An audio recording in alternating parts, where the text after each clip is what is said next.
out there in YouTube, and welcome back to my Doctor Who action figure reviews.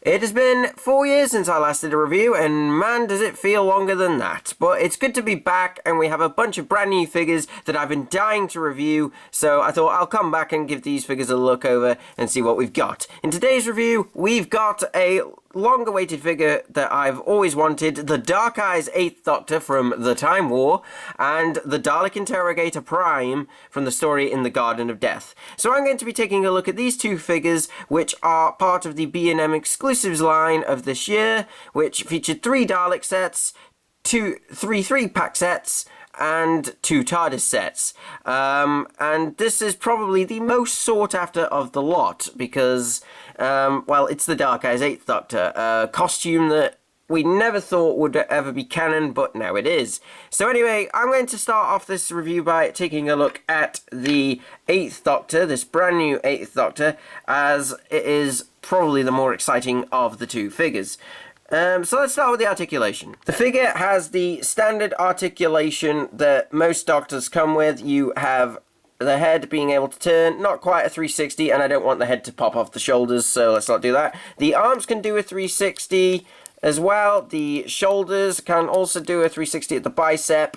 The arms bend, obviously, and also the wrists rotate, which is the standard articulation we've come to know. The figure's on a T-joint crotch piece, which can do a 360. Their legs can go out to side, forward and back, and they can bend, obviously. They are hindered by the leather jacket, but not too much. We've got no ankle articulation this time, and this time no ball-jointed hips, but there is a reason for that. So, yeah, pretty much your standard Doctor articulation we've come to know from the Classics line. So let's look at the detail of this figure, because there's quite a lot to say about the new details and about the background of this figure. Now, the figure itself on the box says this is the Doctor from the story The Time War. Now, this is the 8th Doctor in the expanded Big Finish universe. The Dark Eyes costume was featured predominantly in that brand because Paul McGann put his new costume together at a convention and then decided to see if he could have it made canon, and Big Finish put it into their audio adventures known as Dark Eyes and Ravenous and the Doom Coalition, before finally, in the 8th Doctor's timeline, he changes the look for his Night of the Doctor look before he regenerates. Now, this costume is fantastic. I love this costume. Even though it's simple, it's very, very different to his original. Gone is the frock coat, gone is his grey trousers, the waistcoat, the cravat, and the terrible wig-like hair. And basically what we've got here is a 8th Doctor head on a retooled and repainted 9th Doctor body. So it's a clever way of releasing this figure, which I really like. But yeah, the figure being called from the Time War is not exactly accurate. So this is from Dark Eyes, the Doom Coalition, and Ravenous. They could have said any of those stories and people would have known where it's from, but they decided to go with it's from the Time War and In the Garden of Death, where in the Garden of Death, pardon the pun, he's in his Night of the Doctor costume, and I believe he has a little flower on his lapel as well. So he shouldn't really be in this costume for that set at all, but I suppose we're just going to have to go spins and roundabouts. It's just what we have to do. So let's have a look at the figure and start with the head. Now, the head sculpt is a very nice likeness to Paul McGann. It is an older Paul McGann, and I think they've really done a good job of capturing Paul McGann's likeness here. I also like the little detail with the eyebrows. They are sort of drooping downwards. He looks a little bit more solemn than this Doctor is in his first incarnation, because at this point in his life in the Dark Eyes bit, he's just lost Lucy Miller, and he's just tired of the universe and all these people having to die, and yet creatures like the Daleks thrive. So I think the solemn look to his face is really, really good. There's also a bit more lines around his chin and around the lips and the nose, which is very, very good. The hair is a new sculpt, looks more like Paul McGann's actual hair, not a wig any longer, and it's just painted black with a brown wash over the top, and you've got the curls and everything all looking very, very nice, as you can see, really nicely detailed, and the parting there. So the head is fantastic. Now on to the rest of the costume.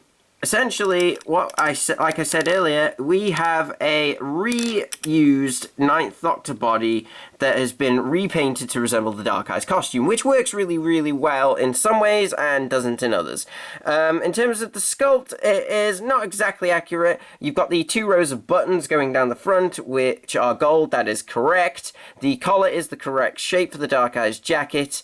It's a naval peacoat, I believe it is, if I'm remembering correctly. Now, while the sculpt is flat with the collar should be popped up a little bit, and then he puts his satchel underneath the collar, and that sort of closes the coat too.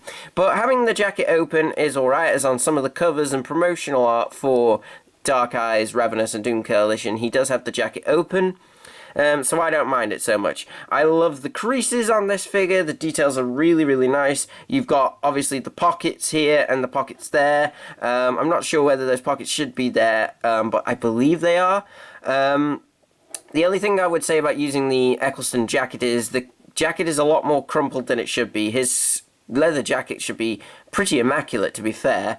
But one thing I do like is around the back you have the buckle strap here and the button, and it's all painted in a blue, but you also have the lines and the worn look of the leather from the Eccleston jacket, which is a really, really nice touch, and I really, really like it. It makes the jacket a little bit more visually interesting and more vibrant.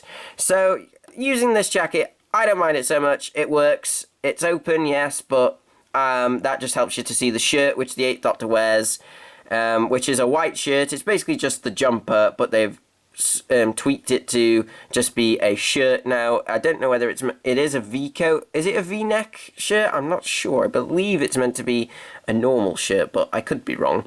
I think I am. But yeah, he's got the white shirt as he wears, and of course he's got the jeans that he wears, the denim jeans, which are a dark blue with a sort of pale baby blue wash over the top to give it that sort of denim faded look, which is a really, really nice way of doing it. It looks really, really nice on the figure. And of course, rather than the shoes that fit perfectly, he has his brown boots that he wears at this point, and they are just basically boots with that are painted brown with the shoelaces, and then a slightly darker bit for the sole of the shoe, and that's an almost black colour rather than brown, which is really, really nice. There is a exclusive version of this set where the boots are black rather than brown, which is also correct, I believe. So yeah, that's the 8th Doctor. As I say, it is literally a Eccleston body with a brand new 8th Doctor head on top of it, and I think it looks fantastic. And just for a comparison, here is him next to the Eccleston, and as you can see, if you just look at the two, you can tell that they are both the same sculpt of figure, at least bar the heads. Like, you've got the same details on the jacket, and if I turn them round, the same back detail, so that's how you know it's an Eccleston. Like I say, very clever reuse of the Eccleston figure to make the Dark Eyes 8th Doctor. And I said way back in my other Doctor review, or the War Doctor review, that I would have loved for a Dark Eyes Doctor to come out, but I didn't think it would ever happen. But surprise, surprise, I was wrong, and here we are. And here he is, compared to his more classic look. As you can see, oh, sorry, the 8th Doctor's slightly drunk. As you can see, very, very different, these two Doctors. The hair, the face sculpt. Like I say, I don't know which face sculpt I prefer, but you can definitely tell he is more solemn than that Doctor. That 8th Doctor, rather. But yeah, they're the two are very two different striking looks for the 8th Doctor, and some people don't like the Dark Eyes look. It's another leather jacket, but I love it. I absolutely love it.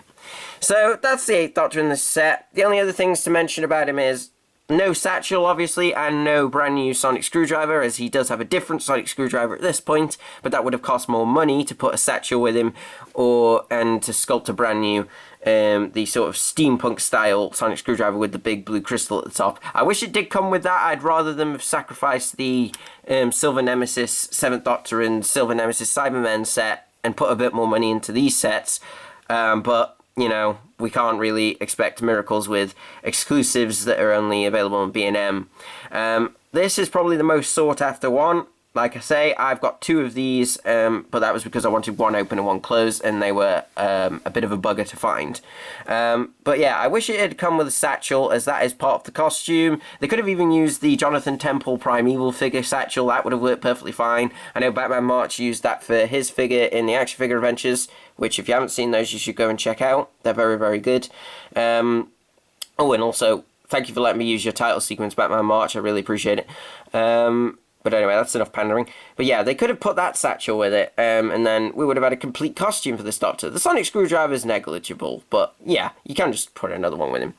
Anyway, enough talking about the 8th Doctor. It's time to look at the Dalek Interrogator Prime. Now, the Dalek Interrogator Prime, I don't know too much about this Dalek as I've not heard the audio story. As far as I know, he is, well, clearly the interrogator of some kind of Dalek prison, which the 8th Doctor is taken to when he's lost his memories, and you only get your memories back when you are confronted by the Dalek Interrogator Prime.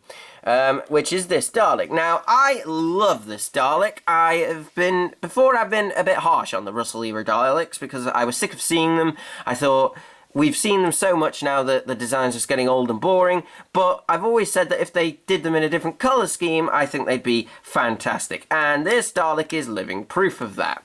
Let me just quickly go through the articulation, as it's not really changed at all. It's your standard Dalek articulation. The head can turn. The eye stalk goes up and down. I don't think this one can be removed. It's a bit stiff. The sucker arm goes up and down. And of course, the gun is also posable. And as always, the Dalek is on 3 wheels so that they can glide across the floor and exterminate the Doctor. But it's the detail on this Dalek which I really, really like, because the details on the Russell Daleks are always excellent. That's one thing I will say. The only thing I will point out immediately is, as you can see just here, I got a little bit of silver paint bleed on the figure, which I'm a bit sad about. But yeah, this is the Dalek Interrogator Prime, which is a Dalek from the Big Finish universe, obviously, specific to the In the Garden of Death story, which is probably the reason they chose to say that this set is from that. And essentially what we've got is a Russell Dalek with a silver dome instead of the bronzy gold, with a dirty wash over the top, as you can see, which is very, very nice. I do prefer it when the Daleks aren't pristine. They have a bit of dirt on them, because they are battle tanks essentially and go through the wars literally at this point, so a bit of dirt helps and makes the figure a bit more interesting. We've got a blue head dome. The sections here, these are all in blue now, they are not in the bronze or gold. And you've got all the details on the screws, same details as on the Russell Daleks. The slats and the shoulder armor is in silver. It's completely silver. I do believe on the exclusive version that the only thing different is the eye stalk is a lighter blue than this, so that's the only major difference. Obviously the eye stalk is the same with the transparent discs, the same sculpt of heads of eye stalk sculpts that we've had from all new series Daleks. The identity tag is blank rather than being filled in, because they don't need to fill it in really. In the weapon box, the arms section, it's completely blue except for the details around the gun and the plunger, which are all silver, and the screws are silver as well.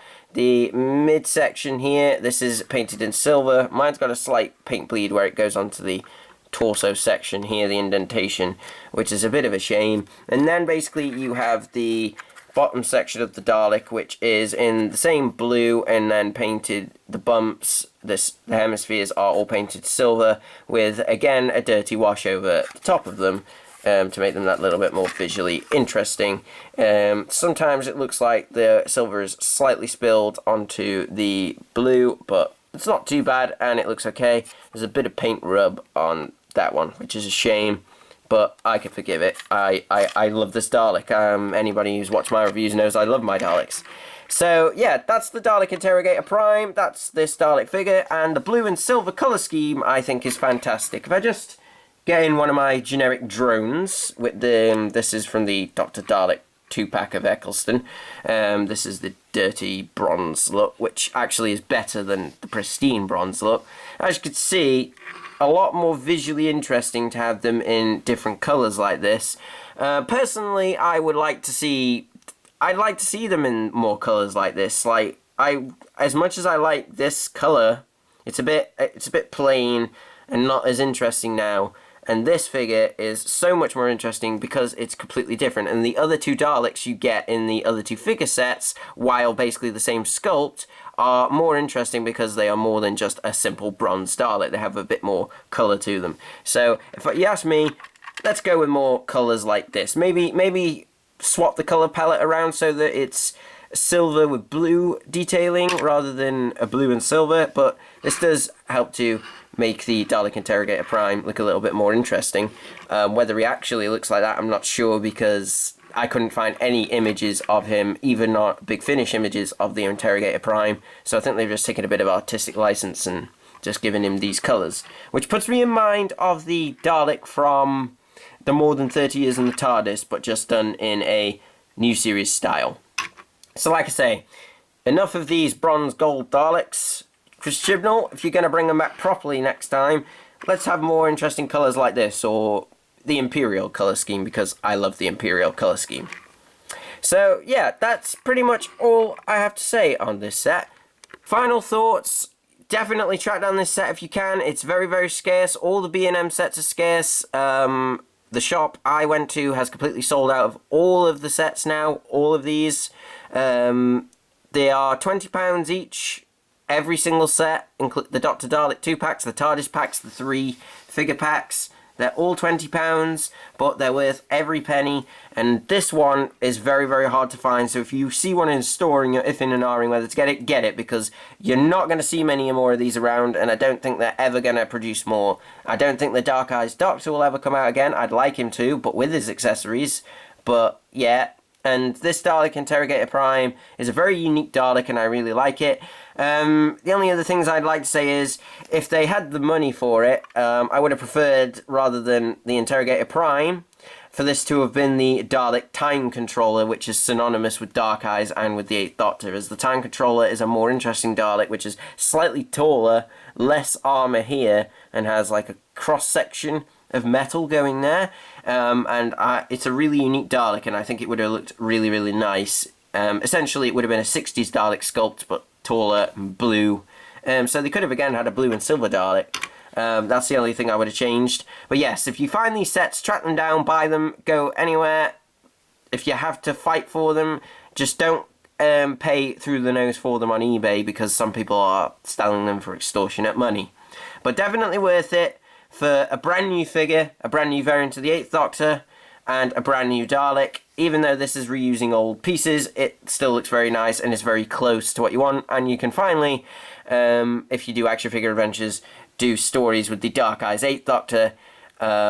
Or if you want to see that done very, very well, go and check out Batmanmarch's 3rd 8th Doctor series, which features this Doctor. But his was a custom figure, but it was excellent.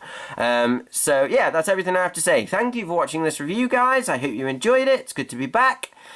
Stay tuned for my next review, which will probably be the Night of the Doctor, 8th Doctor, as I haven't reviewed that yet.